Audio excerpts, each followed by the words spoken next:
Reka none rero dusuhuze inshuti abavandimwe ndetse n'abari kutwereka yuko ari abanyeshuri beza bari gukurikirana amasomo ndetse n'amahishurirwa turi kubagezaho. Turabasuje mwese rero abari mu Rwanda, abari mu mahanga muri za diaspora. Reka dushimana ko iduhaye ubuntu bukomeye cyane. Rero twizeye ko mumeze neza aho ngaho muri, natwe tuguwe neza rwose, turumva turi kurabagirana, turi gushininga rwose, umucyo waraturasiye. Rero murabizi, mumaze kutumenya, abakurikirana ibiganiro uko bitandukanye, je murabizi ni Christophe ni François. Rero mwese reka twongeye tubahe ikaze mu kiganiro cyiza. François, waramutse ute? Naramutse neza. Imana ishimwe cyane, ubu turarabagirana. Hanaguye akavura, ubu ngubu nk'abahinzi baba bamerewe neza cyane. Kandi n'amafu haba hameze neza. Yego. Rero ndumva tudatinze n'ubundi twakomeza ku masomo yacu tumaze iminsi tuvuga, ariko n'ubundi twakwibutsa nuko turi mu matangira. Turi mu matangira, abantu bagira ngo hari rwose tugeze kure. Oya, turi mu matangira. Abantu bashobora kuba bafite ibibazo byinshi, ni muhumure rwose. Mwebwe mwamufite ibibazo ku biganiro turi gutanga, amasomo arakomeje. Dufite ibintu byinshi cyane, umwuka yaduhaye turi gutangariza abanyarwanda, abanyafurika ndetse n'isi muri rusange. Tugitangira twabwira nuko Imana nifite action plan y'isi, nifite uko yageniye gahunda zose zo kwisi guhera kwiremwa kugeza ku gihe cya nyuma tutazi, cyangwa se iteka ryose. Rero twakomeje kwibutsa abantu ngo burya nk'uko umuryango ugira action plan y'urugo rwayo, n'ibihugu twasanze bigira uko bipanga gahunda, ibyerekezo bya gahunda. Hari igihugu usanga gifite icyerekezo cy'imyaka 5, 10, 20, 40. Twongeye kwibutsa nuko igihugu cy'u Rwanda cyo gifite gahunda ubu ngubu ya 2050 kuva twarangiza 2020. Rero Imana ifite gahunda zayo. Ibyo turi kuvuga ari bavandimwe, mu bisesengure, mwitonze, mukurikirane. Twavuga isomo rimwe uyu munsi kumva nturyumva, ejo kumva uri kugenda ubyumva. Mu by'ukuri ukurikirane turacyari mu matangira, amasomo ni menshi cyane, ariko turashima ko hari na benshi bamaze kumva, hari benshi bamaze kwisanga muri amasomo, batubwiye ngo ayo masomo twari tuyakeneye, byari bikenewe cyane. Rero Imana ishimwe. Reka rero ndumva ngira ngo dutangira mu gitabo, hari introduction yari irimo, hari amagambo Imana yadushyize ku mutima itubwira. Hari nk'ijambo rivuga ngo riba haba kuki 2:14, haravuga ngo kuko isi izakwirwa no kumenya ubwiza bw'Uwiteka nk'uko inyanja y'amazi isendera. Bavandimwe, no kuri igihe tugiye kwinjiramo n'igihe cyiza. Buriya mu by'ukuri abantu biteze cyane ahubwo gahunda y'inyamaswa, y'igikoko, y'iki n'iki. Ariko sinzi, hari ijambo riba muri ntuza, riba muri Tesalonike, bavuga ngo ubwo bazavuga ngo nta mahoro, ahubwo niko bazatungurwa. Ubundi Yesu azajya kuza, mu by'ukuri ubutumwa bw'Imana bwamaze kwigishwa kandi bwamaze gusetinga ibintu mu bigaragara amahoro. Ntabwo ivuga ngo Yesu ngo azaza ngo ari mu ntambara. Mu ntambara ngo azaba ataraza, mu byorezo ngo nzaba ntaraza, sibyo?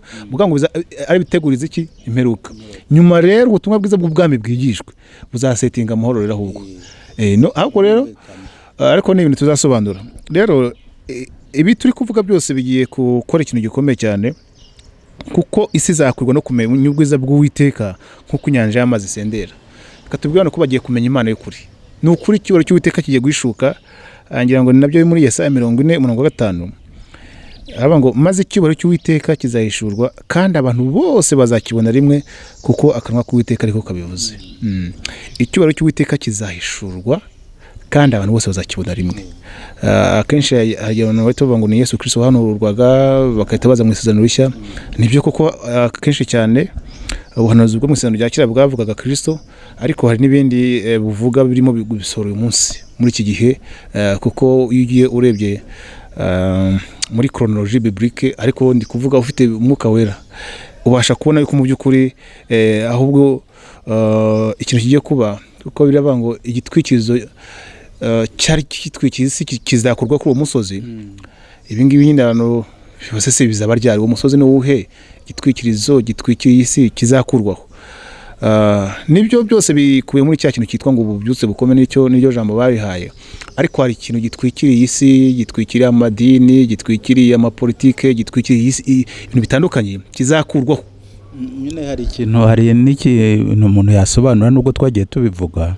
Nk'ubu dushobora kuvuga tuti ibihe ni byiza, noneho abandi batamva twumvire ibi bihe ni byiza koko.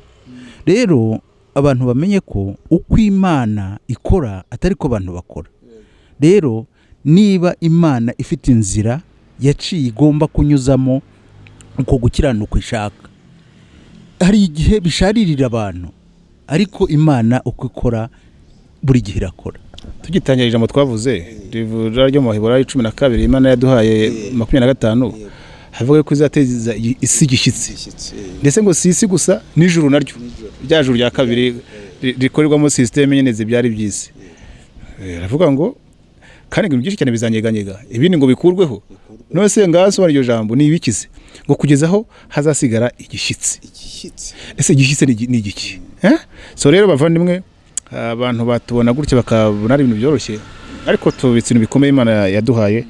Ndetse hari indi jambo umwuka wari yakomeje kuduha turi gutangira ryo muri Yesaya 40:9 avuga ngo yewe wumvishe Siyoni inkuru z'ibyiza, zamuka umusozi muremure, yewe wumvishe Yerusalemu inkuru z'ibyiza, rangurura ijwi ryawe cyane, rirangurure witinya ubwe imidugudu y'Ubuyuda uti dore Imana yanyu. Tugitangira Imana ifite gahunda yo kureka abantu dore Imana yanyu, Imana y'ukuri. Kubera ikivazo, kubera ko hari ikindi kintu cyasenzwe imyaka n'imyaka kitazwi, kigasengwa mu bihugu abantu batazi impamvu. Ngira ngo dusomere ubutumwa bwiza bwa Yohana 4:22, ariko cyane cyane washaka 22 na 24. 22 haravuga ngo dore mwebweho musenga icyo mutazi, ariko twebwe dusenga ibyo tuzi, kuko agakiza kava mu Bayuda. Ngire 24. 24 haravuga ngo Imana ni umwuka, n'abayisenga bakwiriye kuyisengera mu mwuka no mu kuri. 23 haravuga ngo ariko igihe kiraje ndetse kirasohoye, ubwo abasenga by'ukuri basengera Data mu mwuka no mu kuri, kuko Data ashaka ko bene abo ari bo bamusenga. Reka tubwire abantu rero ngo isaha twinjiyemo, ya saha ya saa 11, ya saha ya nyuma, ya saha y'imirimo ikomeye y'umwuka wera, tugeze mu gihe cyo gusenga Data mu kuri no mwuka. Kuko abo Data ashaka ko musenga nabo. Ariko mbere yuko Yesu ahishura Data yuko ari nawe ukwiye gusengwa, yabanje kuvuga ngo imyaka ishize basenga ikintu batazi. Musenga icyo mutazi ariko twebwe dusenga ibyo tuzi. Uri kumva abantu iki kintu twaragisobanuye, ndongo nicyo dukomeje kuvuga, kandi kiri muri diversities mbari ko mvuga, cyangwa se kigaragaza mu buryo butandukanye. Twabonye turi kuvuga nta kindi ni Imana y'iki gihe. Ariko ikintu cyateye neza kikamubwira ngo nsenga ndaguha buriya bwami bwose, numfuka mukansenga biriya byose ndabiguha, kikataka Imana yakiremye. Kiriya kintu nticyoroshye, kuko cyubatse system mbere yuko Yesu aza. Ugasanga mbere y'imyaka 2000 Yesu ataraza kirakora cyakizeho system. Rero kugira ngo abantu bazave muri iyo system yacyo ni imbaraga z'Imana, bisaba cyagihe nyine cyanyuma Imana yavuze. Aricyo turi kubwira abantu yuko Uwiteka azihishura mu cyubahiro cye cyose. Kandi twabonye yuko isi zabohoka biciye muri Afurika ni igihugu gikomeye kirimo amasezerano. Twabonye rero ko ijambo rivuga ngo Uwiteka azaza muri Egiputa, kandi aje nko mu gicu, kandi igicu kivuga burya n'abantu, kuko uzasome ngo igicu cy'abahamya benshi. Abo bantu ajemo rero, kandi ngo aziyerekana cyane muri Egiputa, amu hagati mu gihugu cya Yuda. So rero François tumaze dukore isomo rya kuta umwanzuro kuri Nyagasani. Tumaze iminsi tuvuga tumuvugaho buriya kanze turebe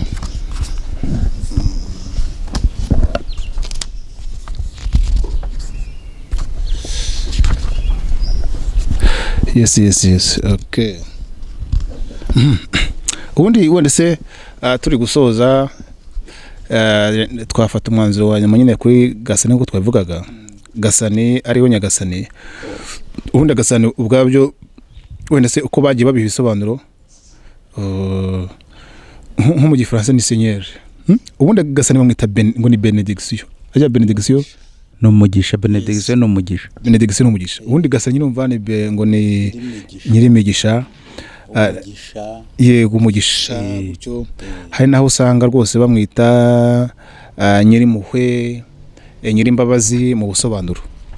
Reka rero tubwire abantu ikintu gikomeye nuko wenda se abantu bashobora kuvuga ngo ariko nguya ngo ni akazi ikibazo cyarangaje, ariko reka tubwire ngo urebye mu Rwanda twe dufite ikibazo kuko nko mu zindi ndimi ahantu hari Nyagasani ni le Seigneur, nko mu gifaransa ni le Seigneur, mu cyongereza ni Lord Uwiteka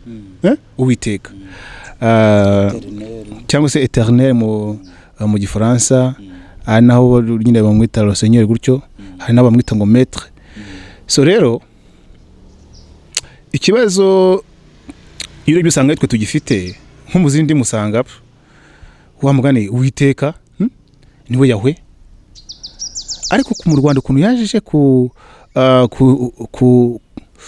gufatanya Gasani twaje kubyerekana. Ikibazo mu by'ukuri cyaje kubamo twaje kucyerekana ko nkuko twabisomye mu nzandiko za mbere bavuga yuko muri ya somo ry'imanisme aribwo bwamenye Imana gakondo, hamwe bavuze ngo ntabwo Yesu ngo yaje ngo kuvuguruza cyangwa se yaje guhakana cyangwa se yaje kwanga ngo imyemerere gakondo y'Abanyarwanda, ahubwo ngo yaje aje kuyuzuza. Dusanga cyane ni ikibazo gikomeye cyane. Mu by'ukuri hari abantu bashaka kutwumva nayo bagira ngo hari turinjiji zitazi ko umuco ari ikintu gikomeye, ari we shingiro ry'ibintu byose. Ibyo turabizi bavandimwe, turabizi ngira ngo kanze tunabasobanurire wenda se nka definition y'umuco. Hari ishami ry'umuryango w'abibumbye ryita ku bumenyi, uburezi n'umuco UNESCO risobanura ko umuco ni uruhurirane rw'imyemerere, sibyo? Ibikoresho, ubuhanga n'amavamutima, uburyo bwo kubaho n'uburenganzira itsinda ry'abantu cyangwa umuryango runaka uba wihariye, sibyo? Hakiyongeraho indangagaciro z'uruhererekane rw'imigenzo uwo muryango wabayemo. Reka tuzane iwacu mu Rwanda rero uko inteko nyarwanda y'ururimi n'umuco LARC isobanura umuco. Umuco ni isangano ry'ibimenyetso byihariye biranga umuryango runaka w'abantu, bikagaragarira mu mitekerereze, imikorere, imyifatire, mu bumenyi no mu mvugo by'imbaga igize uwo muryango. Inteko nyarwanda y'umuco ikomeza ivuga ko mu muco ko umuco uturuka ku bintu bitatu by'ingenzi, ari byo umurage, ibihangano n'ibitirano.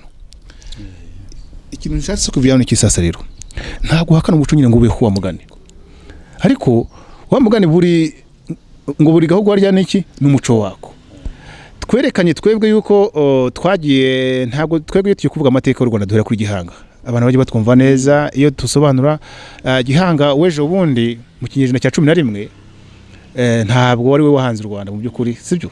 Twabonye impamvu yaje kubyitirirwa uwo muntu, uretse ko ni umuntu witiriwe icyo kintu gikomeye igihe yaze nabyo turabyerekana, ariko mbere mu by'ukuri u Rwanda rwari rumaze igihe kinini rutuwe n'abantu nyine bagarukaga iwabo nyuma y'umwuzure.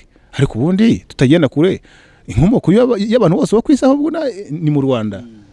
Nibyo tuzakomeza gusobanura wenda se mu magambo arambuye twerekana uburyo kino gihugu kidasanzwe. Rero twagiye mu kera cyane, twagiye rwose mbere y'ikinyejana cya 11, twagiye rwose mbere ya Gihanga. Impamvu rero tugomba kumenya umurage dufite, muri make umurage musekuruza dufite n'uwuhe, ari naho harimo umuco wacu ukuri. tubisesengura twasanze umuco w'ukuri w'abanyarwanda ni umuco wande, ni umuco w'Imana. Imana yihe rero, Imana yiyerekaniye muri Aburahamu, kuko abanyarwanda batuye igihugu umunsi bwo bagarukaga intangahane bene Aburahamu 100%. Ni urubyaro rwa Aburahamu. Iyo dusomye kubara 23 umurongo wa 23 adusomere twumve.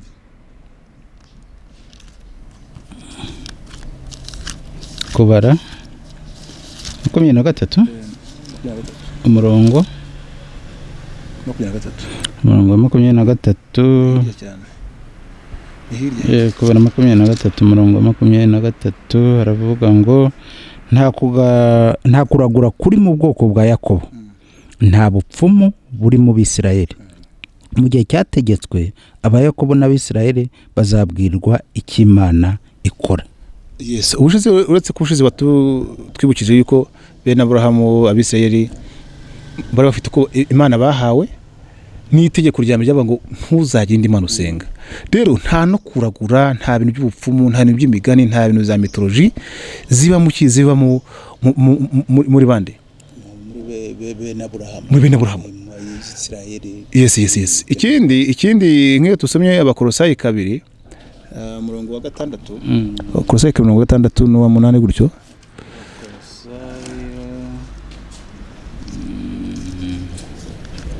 Abakolosayi wageze aho kujya inyuma.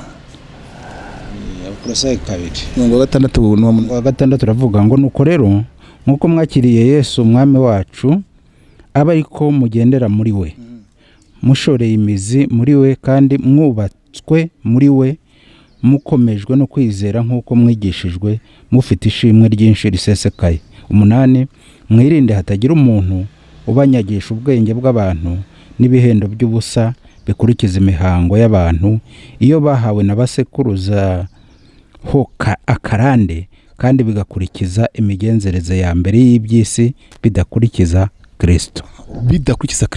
Uri kumva ibyo bitekerezo bavuze ngo mwirinde hatagira umuntu ubanyagisha ubwenge bw'abantu. Iyo usomye ubwo bwenge bw'abantu ubundi urumva ni bwa bwenge bwagiye burema Imana, ndetse ni za filozofi nyinshi cyane zagiye zihaguruka muri iki gihe cy'aba Paulo, zari zigamije ngo kurwanya Imana. Niyo mpamvu ariko bati mushore imizi muri Kristo, kuko ibintu byaje kuzamuka birangira bibaye ibintu binini biri big ku isi, bifata amasystem akomeye cyane. Ariko Paulo ariko bwira itorero ry'Imana yuko aho bagomba kujya gute gushinga imizi. Rero icyo twatangiye tuvuga nuko Gasani tuvuze hano twavugaga twebwe ntabwo mu by'ukuri ari Gasani ukomoka mu Rwanda gusa, ahubwo twahereza Babuloni, urabitwaga Ishitari ari we Inana, nawe yabaga mu muryango w'Imana nyinshi. Ubundi kiriya gihe usanga ari Imana abantu, ziriya mana zo muri miti ni Imana abantu, kuko usanga zitwa ko ziremye zibyaye ibihugu kandi bikangira zibyaye n'abantu, ugasanga abantu bafite byitwa ko bakomotse kuri izo mana. Twaje kuvuga izisi yo muri Misiri ya kera, twavuze mu n'izindi mana nyinshi cyane, ibyinshi twagiye tunabisobanura cyane muri iki gitabo. Rero nkuko twagiye twibukiranya, wenda se Gasani akomoka muri mite, ariyo mite yo mu Rwanda, ariyo twise nanjye ngo twise ariyo yitwa umugani w'impanuka. Wa mugani w'impanuka rero twamenye ko ubundi hari amagambo nagiye nsobanuraho, nko muri iki gitabo nasobanuye iryo juru ni irihe, ryari rituyemo Gasani nande ariko bibuka yuko mu by'ukuri iri juru uribuka ko abantu kera nyine byo bapfaga muri iki gihe cy'abantuza, abantu bakoze neza ngo bacyanutse bajyaga ngo mu birunga byazimye ngira ngo hari ni Muhabura na Karisimbi, hanyuma ngo bapfuye bakoze ibyaha bakajya mu kirunga kigurumana, kimwe kiba cyaka ari cyo cya Nyiragongo. Ariko bavandimwe rero nimba mu by'ukuri ibintu by'imigani, hari inkuru ngize gusoma ngo ibyo ngo kiyaga ngo cya Kivu ngo cyavutse ajya ngura umugore wa Kinyaye ninde Nsibura ni Nyiransibura kumva, ugasanga mu by'ukuri byibura erega nimba dushaka kuryoshya inkuru tujye tubanga amateka araryoshye, arimo inkuru ziryoshye, sibyo? kandi rwose tubisoma tukumva hari ukuntu isoma inkuru wumva zigufungura buriya n'amafilime hari nk'ifilime ureba ukumvira gufunguye ukuntu ariko ntabwo bivuze ngo byabayeho umuntu yatubwiye wabaye amafilime akorerwa ni umuntu weze mu Burusiya gutyo tubwira ati uwakwereka bya bintu ko bikorwa ntiwazonye no kureba filime ni ibintu biri mu mwanda biteye isesemi urebye ukuntu baterateranye ibintu by'amaraso y'inka baza kujya gute ukaje ngo ni performance zo hejuru ugasanga abantu bahiye uzi ko ari abantu bagenda muri filime bakica abantu bakagira gute hari nk'abana hari nk'umwana ugeze ngo kureba filime y'uburyo ngo bari kwicana bari gutana inkota arahira afata icyuma ngo nyina gitunguka mwirembo avuye ukazate mutera inkota akurikije ya filime yabonye gusanga umuntu atwa n'ibintu kandi fondation yaho byaremewe ni ibintu by'ibifaburikano byaho ngaho nijyo project abango avuga ngo ntimugasenga mu by'ukuri imana zaremwe n'abantu impamvu zaremwe n'abantu rero ni ibyo bitekerezo zikomokamo rero hari ibintu byinshi cyane babiteye shozi twariho tuvuga ko ntoze Gasani ari umwihariko w'abanyarwanda tuvuga ngo si umwihariko ahubwo si umwe ku w'abanyarwanda ni inkomoko rega izimana zirasa ngira ngo twabisone mu cyane cyane nko ku mugabekazi wo ku ijuru niho usangamo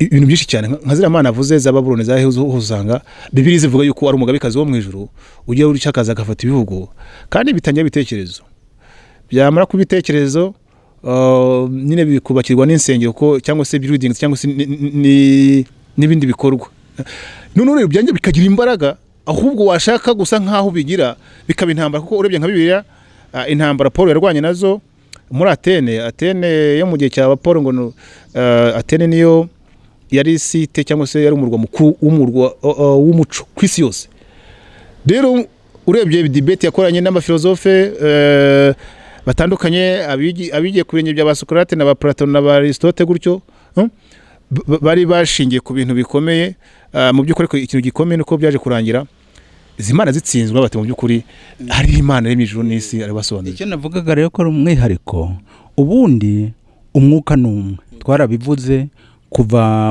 muri Egiputa kujya Babiloni kujya ntoze hariya mu Bugereki kugera i Roma umwuka n'umwe ariko noneho buri gihugu buri muco ugashaka kubigira ibyawo ahangaha rero nashaka kuvuga ko nk'abantu bazanye iri dini dufite idini rya Kristo cyangwa gakondo erega mbere kukomeza tukomeza ya bidini dufite yitwa gakondo iri za ryangombe n'ibiki rya bya Kristo dufite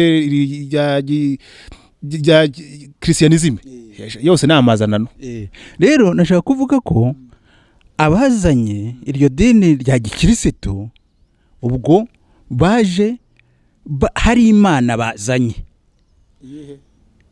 iyo mana uko bayitaga bo bavugaga ko ari mu gifaransa ni eternel nkuko twagiye tubivuga noneho bigeze mu Rwanda abanyarwanda bakira imana ariko babeshya babazungu ko bayakire donc nukuvuga ko bazanye ririya dini babeshya abanyarwanda ko babazaniye imana n'abanyarwanda babeshya ko bayakire bicomekeramo Gasani urabona Gasani wari umwihariko w'u Rwanda yes Gasani yo yari umwihariko w'u Rwanda rwose yari muri ya imana izime none urumva wazanye ririya dini we yazanye indi mana urumva nyine muri imana izime harimo imana isanzwe isengwa ariyo Gasani sibyo noneho rero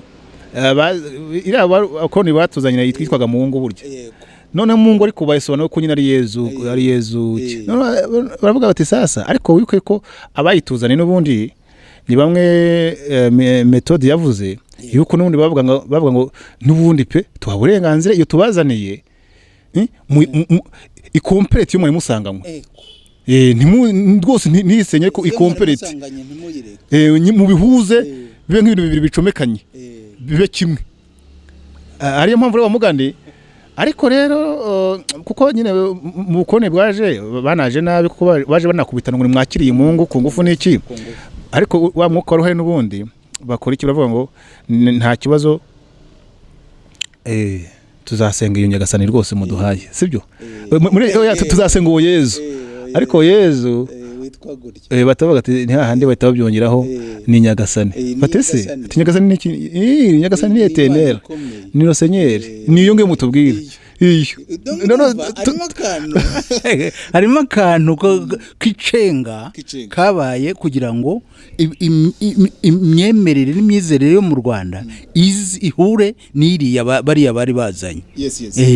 So rero umuvandimwe icyo turi kuvuga ni iki ngiki, nuko iyi Gasani iyo urebye iyi Gasani nyine twavuze yaje kuba Nyagasani mu isomo ry'ubushize twerekanye uburyo iyo mvugo yaje gufatwa, byaturutse ku mugani w'impanuka twababwiye.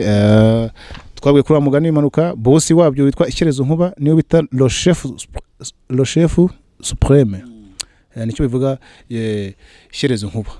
Ishyerezo Nkuba ari we se abantu tubabwire ko na Zeus yitwa nawe Nkuba, nawe yitwa Nkuba. Ndetse twabwiye ko na bara ba Jupiter bo mu Bugereki bo mu Roma bose ni ba Nkuba, ariko bikangiye usanga bafise abagore. Twasanze impamvu birangira umugore ari usenzwe bavandimwe, ariko reka twibutse akantu kamwe ngo ndetse kudukurikira bongere bashishoze, bongere batekereze kabiri. Ni ukuri iki nimba Gasani twavuze byiwe uburyo yari ingumba agize gute, ni gute birangira ari we usenzwe? Ese basenga Shyerezo gushika bavuga ati seka Shyerezo w'i Rwanda, Shyerezo wacu dukunda, ni kuko Shyerezo bivuga ngo eternel nawe bivuga Uwiteka. Wayi Gasani, izina Gasani ubusanzwe uzi ko ubundi izina hari igihe rihura n'umwami cyangwa se nyiri cyubahiro. Rwose nk'abami bitaga ba Nyagasani, Nyagasani, kuko uzasanga no muri bibira nyine aho iryo jambo ryagiyemo abami bitaga Nyagasani, bari abantu z'aba Nebukadineza, uzasanga bavuga ngo Nyagasani, ariko niko ko nyaguhoraho cyangwa se nyiri cyubahiro. Uri kumva? Rero mu Rwanda birangira n'ubundi nkuko nyiri cyubahiro Nyagasani ari umunyacyubahiro cyangwa se Gasani, kuba Shyerezo kuki atabaye Shyerezo bakayishyira kuri Gasani. Ariko ibingi bintu batwara bisobanuye no muri mico y'ibindi bihugu ya Egiputa n'ahandi byarangiraga abagore ari bo bagiye basenzwa mu mico yabo.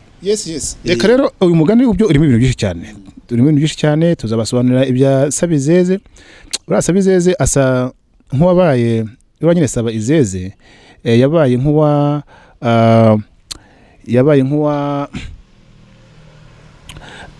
nk'uwabaye ubundi nyina se w'abantu mu ruhande, kuko muri Sabizeze yaje kwitwa Imana, kuko muri kiriya kimasa yavuyemo ubundi bakita Imana, nimpamvu ari Imana zeze. Ubundi ngo Sabizeze nawe yitwa umwana w'Imana, ariko mu buryo bw'umubiri kuko nabyo ni wakomotseho abantu. Iyo urebye gutyo uko bisobanura nyine ni mu mugani, ni ahantu yuko ari umugani waho ngaho w'impanuka, ariko niyo mpamvu bamwita ngo Rotombe du ciel, kuko bavuga uburyo yaje kuva mu ijuru arwanye na se, ngo arwanye na se haba intambara, amanuka n'abandi, ariko nta murongo wo muri byo gusara. Uwo murongo urahari, nagira ngo abantu tutekerezeho. Ni mu Byahishuwe 12 duhere ku murongo wa 7 tugeze kwa 12. Haravuga ngo mu ijuru habaho intambara, ngo Mikayire n'abamarayika be batabarira kurwanya cya kiyoka. Ikiyoka kirwana n'abamarayika bacyo, kirwanana n'abamarayika bacyo, ntibanesha, kandi mu ijuru ahabo ntihaba hakiboneka. Cya kiyoka kinini kiracibwa, ari cyo yanzoka ya kera yitwa umwanzi na Satani, ari cyo kiyobya abari mu isi bose. Nuko kijugunywa mu isi, abamarayika bacyo bajugunyanwa nacyo. Ngo numva ijwi rirenga rivugira mu ijuru riti, noneho agakiza karasohoye, gasohoranye n'ubushobozi n'ubwami bw'Imana yacu n'ubutware bwa Kristo wayo, kuko umurezi wa bene data ajugunywe hasi, wahoraga abarega ku manywa na nijoro imbere y'Imana yacu. 11. Nabo bamunesheje amaraso y'umwana w'intama n'ijambo ryo guhamya kwabo, ntibakunda amagara yabo, ntibanga no gupfa. None 12. Ngo nuko rero wajuruwe, ngo namwe abari bamoni mwishime, ngo naho we wasiwe nawe wanyanja we mugushije ishyano, kuko Satani yabamanukiye afite umujinya mwinshi, azi yuko afite igihe gito. Aha rero nagira ngo mbabwire ko murabona iki kiyoka cyabaga mu ijuru giteza akavuyo, nuko kiza kujugunywa hasi. Neza iyo urebye usanga ayo mateka ajya gusa n'ayasabizeze. Ibi bintu bisobanura iki? Rega buriya turi kujya dufungura abashaka bazumva, ariko ikindi kandi disi urebye rega buriya mu mateka y'imigani usanga ibintu byakozwe byagiye byigana ntuza Bibiliya, ugasanga ibindi bigiye bigize gute. Nubwo disi abantu bitwa ngo ni intiti mu muco, usanga bavuga ngo ubukristo ngo bwiganye ngo imico yabo, ariko agicu ari ni ibintu habwo guhera ku nkuru ziremwa, guhera ku mateka y'umwuzure, guhera ngo Mose avana mu bwoko bwa Isirayeli, usanga imico nyuma yaje gupirata, kandi birandikwa, ariko ugasanga nyine abise ngo ni intiti ngo nabahanga bari kuvuga ngo ubukristo bwiganye imico ko baba bavuga ibintu batazi, ariko ntiho barenganya. Isi ni kwiteye, isi irimo akajagari ni kibitekerezo, ariko nibyo Paulo yatubwiye ngo ntitukishinge filozofi n'ibitekerezo by'abantu by'abantu, mwege mushore imizi kuri Kristo, ngo ibyo bintu ngo abantu bahawe akarande bibave mu bwonko bwanyu. Nako nibyoroshye turi kubivuga, ariko mu by'ukuri ntabwo biba byoroshye. Sasa rero urumva buriya usanga nyine uyu Kibogo ariwe ugira, ari usanga waje kubyarana, kuko usanga kigwa nyine kigwa niyo nemvuze kigwa ngo ni wabyaye umuntu nyine, ngo umuntu abyara kimanuka byara kijuru, ariko kijuru byara kobo byara mirano byara randa byara gisa byara kizira byara kazi byara gihanga cyahanze inka n'ingoma cyabyaye Kanyarwanda. Kumva ibintu mu by'ukuri urebye ngo kigwa cyabyaye umuntu avuye mu ijuru, azagwa mu kobo, aramera araranda, ibintu byinshi cyane. Uramutse urebye ibi bintu ni ibitekerezo by'abantu, ariko iyo urebesheje indorerwamo ijambo ry'Imana usanga ari ikibazo gikomeye cyane.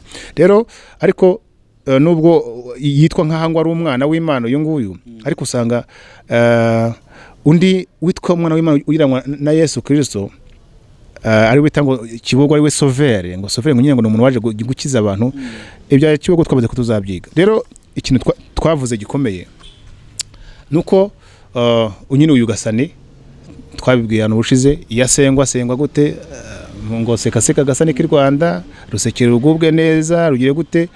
Ni isengesho rikorwa n'abandi n'abari guterekera, ndetse n'abari kubandwa n'abandi biyambaza, cyane cyane ngo uri guterekera abazimu.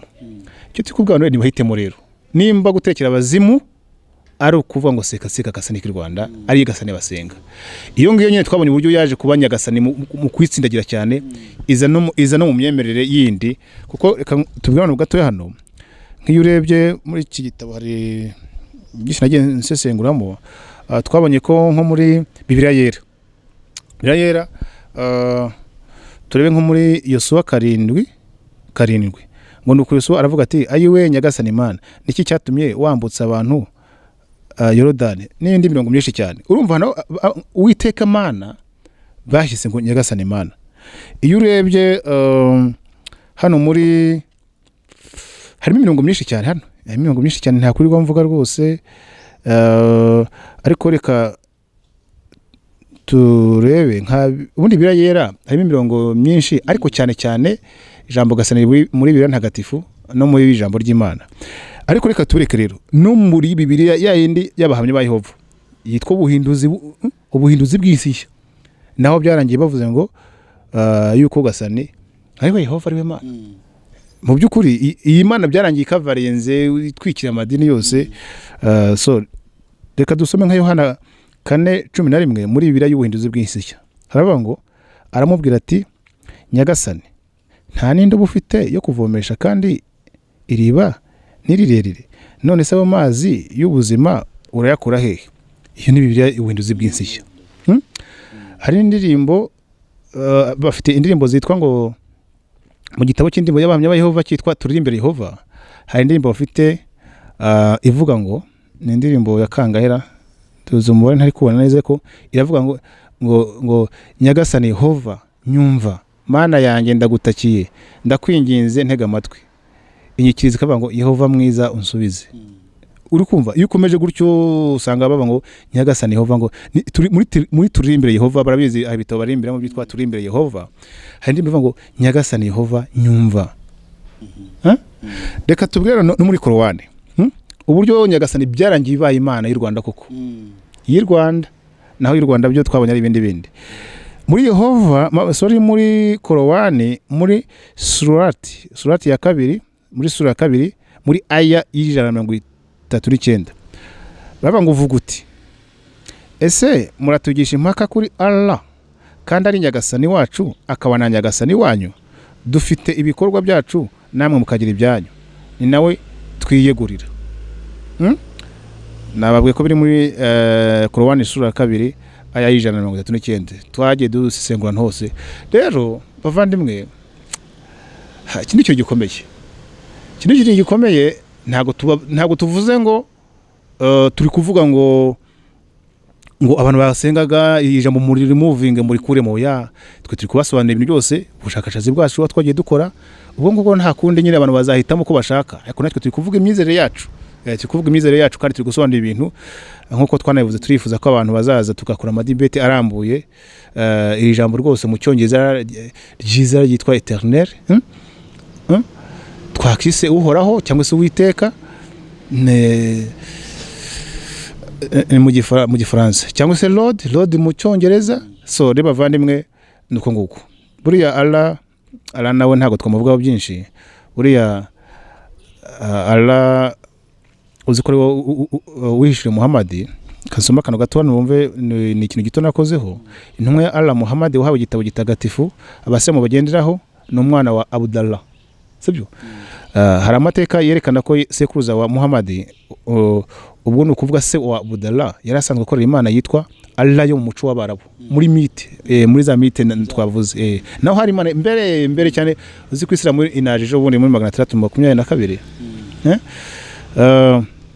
nkuko twayibonye mu yandi magambo mu Barabu naho hari Imana nyinshi cyane zo miganiza zifite ibyo zigiye zishinzwe ku rutonde rwazo hari nyinshi cyane twavugamo nka Bagal, Bashamum, Damad, Hubal bakunze kugiranya na Allah iriya Hubal bakunze kugirana na Allah iyitwa Allah rero yo muri mite yari ishinzwe Arabia yo hagati cyangwa se Mek ariko kandi ikitwa ko yari Imana y'isi yose Dieu universel iyi Mana Allah yari se w'Imana yitwa kumva yitwa Ali Oza uri kumva ira Allah hari indi Mana yitwaga Ali Oza na Allat na Manat kwa kundi nyine usanga zari zigize imiryango muri za mite iriya rero izina Abdallah risobanuye umukozi wa Allah burya ngo byumvikane ko sekuru wa Muhammad yari asanzwe ari umukozi wa Allah ya Mana nyinshi zo mu migani Imana Allah yahozeho kera cyane rero mu migani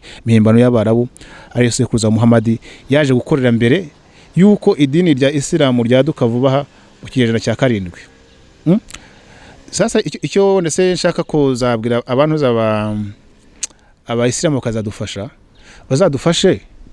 bazadufashe kudutandukaniriza Allah wishuriye Muhammad sibyo na Allah ise wa Muhammad yasanzwe asenga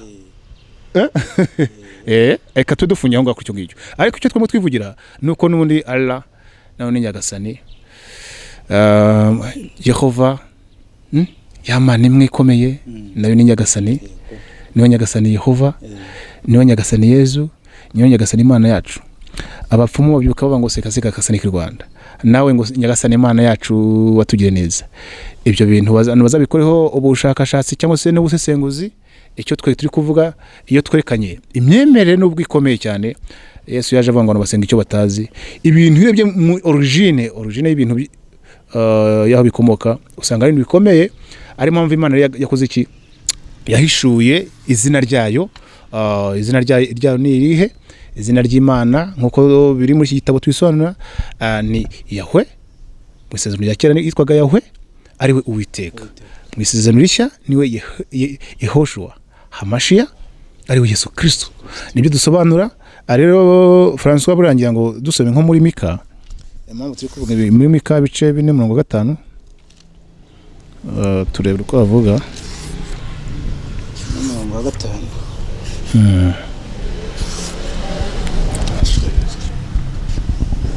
aravuga ngo kuko ubwoko bwose buzagendera mu izina ry'ikigirwamana cyabwo natwe tuzagendera mu izina ry'Uwiteka Imana yacu iteka ryose kuko ubwoko bwose bavandimwe turi gusoza rero kuri iri somo pe twajya ngo twekerisise dufasha abantu kumenya eske wa mugani imana dusenga bimeze bite kuko buriya byanze bikunze ikirere cy'imisengere ikirere cy'imyize y'abantu ikirere cy'umwuka birangira kigize impact ku isi mu buzima busanzwe kuko imyemerere n'ikintu gikomeye cyane kuko imyemerere n'ikintu gikorana n'igice cy'umwuka kandi mu by'ukuri igice cy'umwuka w'umuntu nicyo gice kiyoboye n'igice cy'ubwenge ndetse bikimanifestinga no mu mubiri. Iri jambo dusoreje yavuze ngo kuko ubwoko bwose buzagenda mu izina ry'ikigirwamana cyabwo natwe tuzagenda mu izina y'Uwiteka Imana yacu iteka ryose.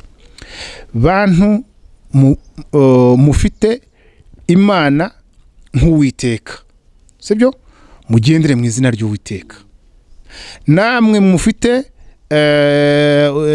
izina ry'Imana yanyu. Ijambo tuvuga ngo buri bwoko bwose buzagira mu izina ry'Imana yabwo. Izina uhisemo kugenderamo no kwambaza n'akazi kawe. Ariko twebweho muri rusange buriya mu by'ukuri dusohotse mu mateka atoroshye yafashe iki gihugu. Buriya twebwe dufite niyo mpamvu ubona hano mu muco mutandukanye urubyiruko rurwishi cyane ruri kumva ruri kwirwanaho ruvuga ngo amadini twazaniye n'abakoloni bari gutuka amadini bari gutuka Bibiliya bikugira gute kubera ubusharire n'ibibazo bamwe n'imfubyi abandi bafite ibikomere bikomeye cyane. Niyo mpamvu rero mu gushaka ibisubizo nanone benshi bari gutana ugasanga uri kuvuga ngo uri kurwanya ngo Imana Mungu abazungu batuzaniye bikangiye usubiye kuri Gasani utazi ko ari shitari ari nana ari Osiris ugasanga ngo wahagurutse ngo uri kurwanya ngo Imana ngo abaroma ngo batuzaniye kumbe wowe uri kuziramya dabu kuko ntabwo uzi habari. Rero turi kubafasha amasomo yazakomeza ariko mu by'ukuri nagira ngo mbabwire ngo ikintu kiri gikomeye cyane duhagare mu izina ry'Uwiteka Imana yacu kandi turi gusoza ngo twabibabwiye ubushize. Dufite umugisha ukomeye cyane umwami Mutara wa gatatu Rudahigwa yakoze ikintu gikomeye cyane umwuka amujyana muri origine amujyana mu itangiriro muri Edeni urebye akurikiza urugendo abanyarwanda bakoze bagaruka hano nyuma y'umwuzure bafite umurage wa Aburahamu birangira Imana Aburahamu yasavinze Imana Aburahamu yavugaga uzi ko birivuga ngo dusomere Abagalatiya 3:16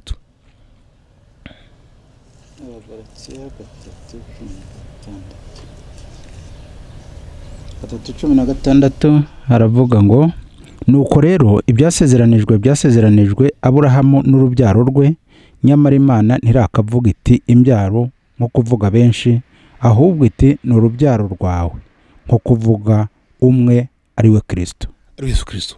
Buriya Aburahamu yavutse ameze mu bigaragara ni umuntu w'umubiri ariko Imana yamubitsemo amasezerano akomeye cyane.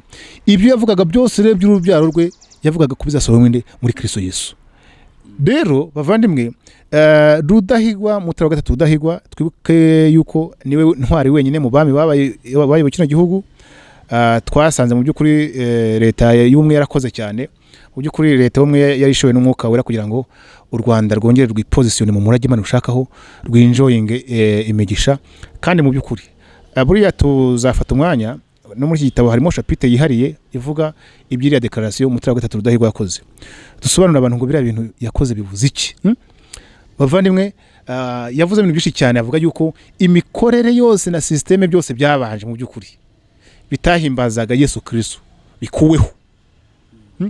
Nibyo twabwiye ngo imikorere yose y'Imana y'iki gihe muri aka karere muri iki gihugu yose ikorwa iregaroma ibintu bisenga izindi mana itari Yahwe itari Yesu Kristo byose bigize gute bikora iregaroma.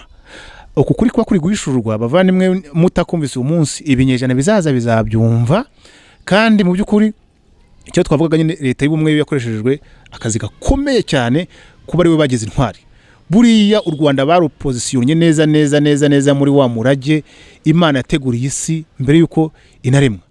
Rero iki ni cyacu ushire twabaje ngo ariko itorero idini ryitwa ndetse cyane rigarukiye ku ryacu ryitwa rya Kristo tuba mu biki kweri buriya turabona ariko ndashimira buriya ndibuka bakora declaration hari umukozi w'Imana umwe ngo ngira ngo rimwe n'abazaza dufashe n'umukozi w'Imana mwabivuze ngo Imana yabwiye ngo muri declaration yagiye bavuga ngo nyine uzi ko abatabizi amadini yaricaye 2014 haravuga ni gute jenoside yashobotse mu gihugu cy'abakristo bari hejuru ya 90%. Basanga ikibazo nuko batigeze bavuga Yesu Kristo w'ukuri, ahubwo ngo bahinduraga no kuba aba inde abayoboke ngo abakristo kwizina Kristo kwizina. So rero ngira ngo ni ikintu kiza bakoze nabo, yewe nabo bagikoreshejwe n'Umwuka Wera. Sinzi nimba uyu munsi ikira kintu cyabaye nabo bacyumva neza, ariko twebwe nk'urubyiruko n'abakuru n'abato bahishuriwe bareba, turi kumva ikintu cyabaye spiritually, yaba declaration Rudahigwa, yaba declaration y'amatorero n'amadini mu Rwanda yakozwe, twe turumva umurage watanzwe. Mwarakoze no kuri bakozi b'Imana, mwarakoze abayobozi bakuru b'amadini, kandi warakoze Rudahigwa. Iki kirere kirimo amasezerano, byose byakorwaga na amasezerano akomeye cyane yarafitwe. Gusa biravuga ngo ubwoko bwanjye iyo butazi ukuri burarimbuka, ngo burimbutse bugize kutamenya ubwenge. Twere Umwuka yaduhishuriye buri kintu cyose, ayo masezerano yose twebwe rero umva turayafite mu buryo bukomeye, turayafite mu buryo buhambaye. Imana yaduhishuye ibintu bikomeye cyane. Iyo tuvuga ngo umuriro uzaka, ubyutse buzaza buremereye bukomeye, tuba tuzi icyo turi kuvuga. Dufite byinshi cyane twabwiwe. Ibi byose ni imbaraga zikomeye cyane. Umunsi byasandaye byamaze kuba, mugiye kubona umuriro waka, mugiye kubona icyoro cy'Uwiteka gishuka. Ubu ni ubutaka bwera bwerejwe Kristo, ni ubutaka bufite amateka mu gihe cya Edeni, haba mu gihe mu mateka ya Bisirayeli, haba mu mateka ya Aburahamu, yaba mu bukristo bwuzuye, yaba mu miyoborere. Buriya mu by'ukuri umwami yarapfundikiye ashyiraho ufatiro rushyashya, nubwo hajeho kurangara ntibye exploiter akagenda avuka ibibazo, ariko ejo amadini yakoze iki, yakoze declaration. Ibi byose rero byagiye biba rero, twe tubona nk'imbaraga zikomeye cyane. Nta muntu ushobora kuvugurura bino bintu. Idini ifite icyo ryakoze kiremereye mu rwego rw'imiyoborere. Umwami yakoze ikintu gikomeye, ejo bundi leta ikora iki, yo iramushimangira imujyana intwari. Buriya ziriya declaration ari ya Rudahigwa, ari n'iya madini, buriya ntitwazayivugaho buri declaration kwayindi kwayo. Kicwariye turi gutangira, harimo n'ibintu byinshi cyane ugira ngo ushize cyagiye turi kuganira ku bibazo bitandukanye bikomoka mu myemerere, turi kumwe n'abakuru b'amadini. Haravuga ati ariko declaration uzi ko twayikoze kituyiko numvaga gihe ntazi n'ibyo ari byo, kandi ni umuntu ukomeye cyane. Ni umudokiteri, ni umuntu ukomeye cyane. Bati uzi ko ntabyumvaga, ati uzi ko ubwo aribwo ntangiye kumva harimo iki. Ariko bakubwira iriya declaration twayibwiwe ibintu byinshi cyane, nkuko ya Rudahigwa twayibwiwe ibintu byinshi cyane, u Rwanda twarubwiwe ibintu byinshi cyane, Afrika twayibwiwe ibintu byinshi cyane, iyi si twayibwiwe ibintu byinshi cyane. Dufite amakuru akomeye cyane y'uburyo isi igiye guhishurwamo icyoro cy'Uwiteka, kandi abantu bose bakakibona rimwe. Rero bavandimwe, rero reka dusoreze aha ngaha tukubwira ngo izina ry'Imana rirahari, ryaramenyekanye, twanarivuze sibyo, ariko tukubwira ngo iyo Nyagasani yawe sibyo, niyo Gasani twazisobanuye. Abazishaka buri bwoko bwose, buri bantu bose bazagenda mu izina ry'Imana yabo, ariko twebweho tuzagenda mu izina ry'Uwiteka Imana yacu iteka ryose. Rero reka dusoreze aha ngaha tubabwira ngo tuzakomeza ubutaha n'ubundi, kandi ubutaha tuzavuga ese ni ingaruka zigiye ziboneka mu myemerere itayo ibibazo n'ibihe. Rero mugubwe neza abana b'Imana, turabakunda cyane. Mwavuze ngo tega amatwi wumve ubeho, kandi rero iki ni cyagiye gikwiye cyo kwiteka, byose tuzagenda tubimenya. Rero murushaho kurabagirana kuri Rabagirana Family TV, turabakunda cyane. Mwakoze.